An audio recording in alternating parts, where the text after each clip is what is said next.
Alright, so Reaper 2 update dropped, and they added Quincy Weapons, Arrogante, and Deathdealing. Now, funny story, I did have a recording already done for this, but I may or may not have been an idiot and left my mic on OBS. And if you guys don't know, I record my mic in a separate audio software, so, you know, kind of having an echo is not that nice to listen to. Now, as for Arrogante and Deathdealing, I was going to showcase Deathdealing in a separate video, but I didn't have the time to because of school, and as for Arrogante, I don't have money for it. Yeah, I'm just poor. Now, let's hope that I can get it, but if not, it's not really much of a big deal. Okay, so editing Vinara here, I actually went to go use the codes, and upon my first roll, I actually got Arrogante, so expect a video on it, I guess. So let's just get on to showcasing. Now, I believe I have the guns and greatsword right now. Yeah, alright, so the greatsword. How this works is that it has bigger M1s and more range, but you cannot up slam or down slam. Now, I think you guys know what that is, but just in case, I'll show it here. Yeah, so it has the basic knockback. It doesn't send them up in the air. So you can't do anything special like that. Now the animation's a little choppy, but it's definitely nice. Now I don't like the sword too much compared to the saber. Now obviously the range is nice, but when it comes to using moves like triple strike, let me just get out of range here. Alright. Yeah, when it comes to that, it doesn't always connect. And I believe Nozarashi players and Santa Teresa players have this issue also. And not to mention, most times, people are going to be holding back so they can get out of the combos, because sometimes you can just walk out of combos. I don't get why that happens. Especially for Vizard users, because if you notice, they have like a faster walk speed, so obviously they can just get out more easier. Or, that's weird to say. They get out easily. Quincy Guns.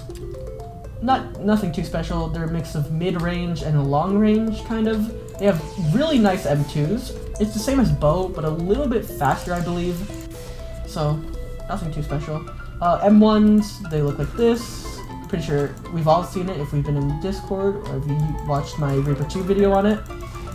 Nothing too special. I still wish that Primero had this, but I don't have Primero anymore, as I kind of had to re-roll it to try to get Arrogante, but I failed, so that's something. Yeah, nothing too special about the M1s. Now, you can't use bow skills while the gun is out, which isn't too much of a problem, since I don't believe many people used bow, they just stick with sword. So, yeah, they are going to release skills for the weapons soon, so that's definitely going to be nice, but terms of practicality and use, I think the guns are better than bow. Now they did rework the bow a bit, so I guess I'll go grab that. But one thing that the guns do have that the bow doesn't is actually having flash steps, because they got rid of bows having flash steps a long time ago. Oops, I accidentally went over it. But yeah, I still feel like the gun is better, especially if you play more aggressively. Now, one thing I don't like is the fact that you can that you can reroll the same Quincy weapons. Now, I get there's only 4 of them, but like, I feel like that's just a waste of money. It would have been better if you just let us get the one that we don't have, since there's only like 2 for each one. Anyways, here it is. They changed the animations and made it a little bit better. Now, you can't use flash steps with it still, so when I was, actually hold on, let me just get explosive shot on here really quickly. There we go. So what I did notice is that it fires in a straight line instead of being able to aim it and having auto aim properties. I don't know how I hit that guy. So yeah, notice that it's not really tracking onto him, and it's firing where I'm aiming, or firing where I'm looking at. But when we use explosive shot, what happens is that I can actually aim where the arrow goes, which is very nice. So if you want to play a little bit more ranged, you actually have to cue some arrows in. But if you want to... Oh, it also has auto aim properties to it. Okay. Alright, more auto... I think... Hold on, let me go check this out. That is not what I meant to do. Alright, arrows. So let's see here, if I aim here, yeah, it goes there. I hit someone? Okay then. If I'm going shift lock, it auto, okay. So how, if you have your explosive shot works, it works the same as usual. If you have shift lock, it auto aims to someone nearby your mouse. But if you have normal shots, you can aim it. And this looks like it has a piercing effect. Let me actually go check. I mean, if it has a piercing effect, that's not really anything too special.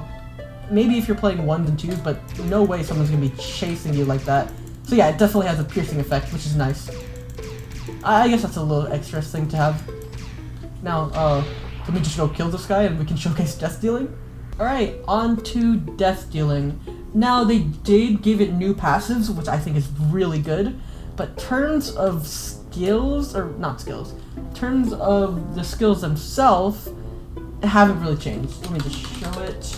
Now, I don't like how there's no animation to it. I don't get why they don't make the animation transformations for it, because that's really bad in terms of combat, since when you have the animations you do get iframes during it, which gives you some time to stall. Now you can cheese them out, but it's not really a guarantee. So yeah. Anyways, on to the skills. Let me just go to the skill tree here. Deathdealing. Now it has the same tree as Bombay still. I don't get why that happens. So I won't be reading out these stuff. Yeah. Anyways, gift ring. User enlarges one of the rings on their wrist and throws it forward. If an enemy is hit, they are slowed for XX value for 2 seconds. Nothing too special. It's an alright move. It does decent damage. Does, yeah, 88. It does apply slow, so it's nice. Now for the X skill. Let's go read that. Gift ball. User creates a ball that shoots forward, so as enemies. So the same as gift ring, but it's just weaker. It's not that good, I'm gonna be honest. Anyways, on to the C skill. I'm not gonna try to pronounce that name, I'm just gonna call it Dome. So, the user creates a dome arena for 15 seconds that reduces the damage of the user taken from all sources by 12% and increases damage taken by all other players by 12%. The dome cannot be crossed from other players and disappears when the user leaves the arena. Now, this one, it's pretty self-explanatory. I do about, let's see here, I do about 12 damage to him. He does about 4 damage to me. Now if I pop the arena and hit him, I do 15 damage now, and he does 3 damage. So, nothing too special. Now, with this passive, or this skill, combined with the new passive, definitely gonna come in handy. Have I actually read out the new passive? I'm not too sure. I'll read it out, but if I already read it, I'll make sure to watch in editing. If I already read it, I'll just skip through that process. But it's a really good passive, trust me. Or well, I don't know, that depends on you. But let's go check it out. Take the Discord, and alright. So, Deathdealing passive. When you get hit by a category of attack, Kido, Hakuda, Kendo, you adapt to it, reducing its damage dealt to you by 3%, maxing at 24% and lasting for 20 seconds after maxing. You also gain the same effect, increasing your damage against enemies. So I'm pretty sure how it works is that if I get hit by like a triple strike, they'll do less damage to me with Kendo, or I think there's like Kendo skills, right? Or I'll just call them sword skills. If I get hit by a sword skill, it'll do less damage to me. But if I do a sword skill, I'm pretty sure I'll do more damage to them, I believe. I think that's how that works. So yeah, nice passive. And saying it goes to 24%, and if I have the whole dome active, it goes to about 30-ish%. Now, let's just showcase the final move, which adds more to this increased damage, which is called Deathdealing. Pretty creative name. User creates a move to switch between Ryatsu, such as form moves or racial moves, sword, such as triple strike and Ryodan, and Hakuda, such as kick barrage and meteor kick. The enemy you last hit will take 10% more damage on whatever source is selected.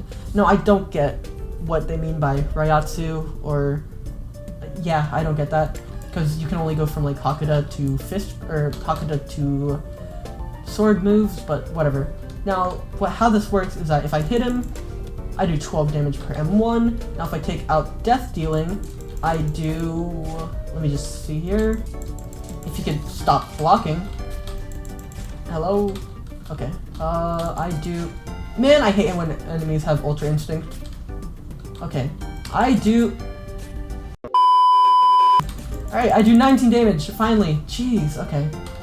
So yeah, damage is definitely increased, so yeah. Oh, let me just kill this guy, I hate him. Anyways, I believe that is everything. Anyways, hope you guys enjoyed. If you guys like my content, then make sure to like and subscribe, and I'll see you. Peace.